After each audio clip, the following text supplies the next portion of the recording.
welcome to Scope for Improvement, a show that brings you loads of ideas, loads of tips for changing your living spaces.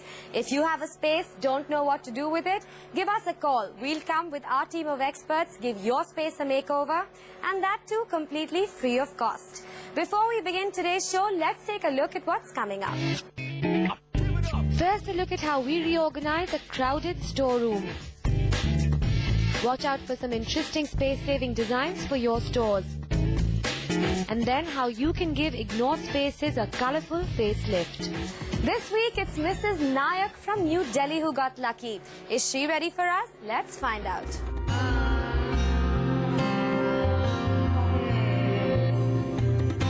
Anu Nayak is a painter by profession who spends majority of her time in this studio.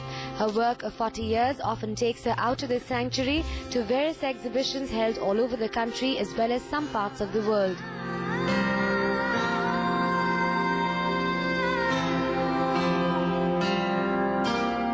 With more time spent outside the house, this room, her storeroom, is slowly turning into an unorganized pile-up spot. A spot where she often stumbles over to find some forgotten antiques and treasures.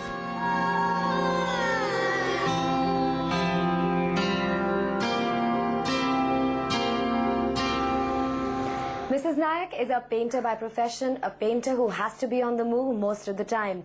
As a result, this storeroom has been lying unattended with all the unused items and extra things in the house. Let's talk to her and find out what are the problems she faces when she comes into this storeroom. Mrs. Nayak, it's been a while that you haven't come into the storeroom. When you do come in, what kind of problems do you face when you have to locate something?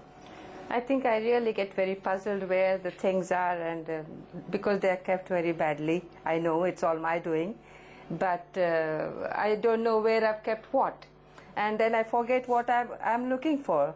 I think I have to be more systematic and keep things in right places, but I have no time.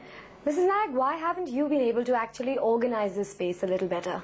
I think the main reason is I don't have much time, and I don't know exactly how to keep it and how to organize it.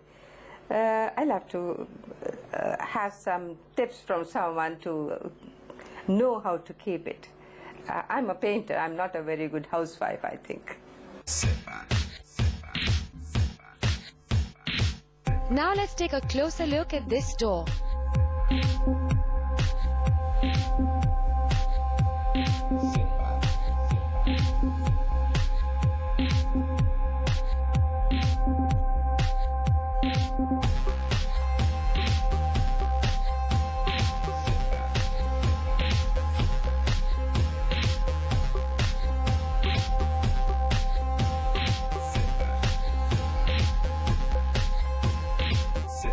We all have storerooms in our house, and no matter how hard we try, all the unused and extra items lying around the house invariably get dumped out here.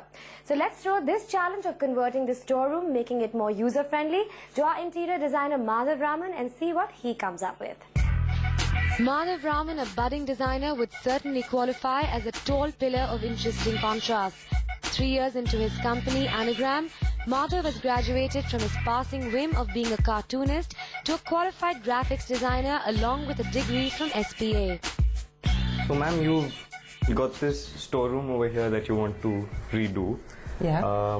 What kind of things do you store over here? I see a lot of wood to one side over there. Yeah, these are my framing wood, and I would like to keep them here, and some extra material of my painting. Okay. And my son does some carpentry work, so his tools and his toolboxes and all will be here. You have a whole lot of art material. You have a corner here which I imagine your son does his carpentry on. Yes. And I also noticed you've got a washing machine Yes, over there. I also wash my clothes here, and when it rains I put the clothes to dry inside. Okay. So I must have some place for that also. I see.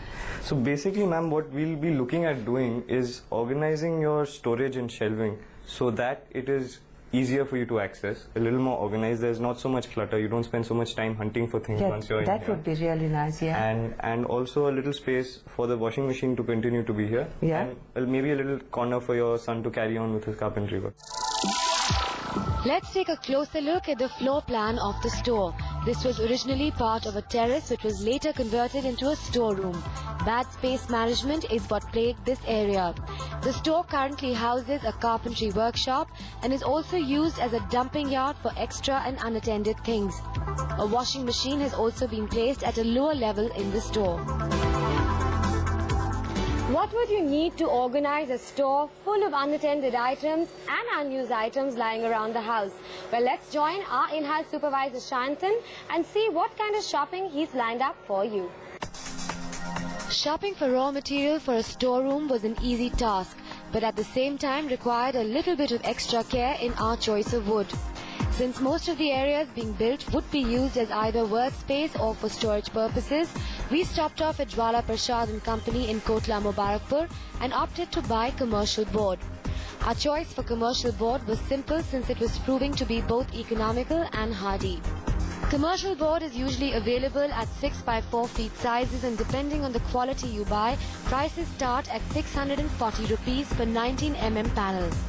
We picked up 11 6 by 4 feet panels which cost us a total of 7,860 rupees.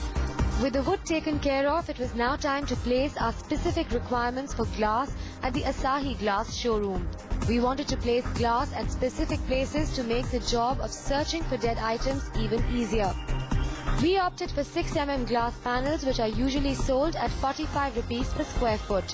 We ordered one 6 mm glass tabletop which cost us 135 rupees. We also needed glass panels for a cupboard with shelves, so we picked up 6 mm glass panels which cost us 45 rupees per square foot with machine edging. It was now time to enhance the quality of light as well as the electrical points in the store to make it more user-friendly. For the light fixtures, we decided to visit the Decon Lights showroom and picked up 2 box-type slim tube fixtures which cost us 825 rupees per piece. We also bought G-head wall-mounted spotlights which cost us 220 rupees per piece. And finally, to make the store more cheerful, we decided to stop off at the Goodless Nerolac showroom for our requirement of paint. We picked up 5 kilos of Suraksha banana cream paint for the walls which cost us 100 rupees per kilo. For the furniture, we picked up 4 litres of brilliant white synthetic enamel paint which is sold at 410 rupees for 4 litres. For the exposed pipes in the store and the glass frames, we picked up 1 litre of Tractor Orange synthetic enamel paint which cost us 140 rupees per litre. For a part of the wall and the parapets, we picked up 1 litre of Poppy Orange plastic emulsion paint which cost us 160 rupees per litre. And finally, 3 kilos of Suraksha white paint for the ceiling which cost us 100 rupees per kilo.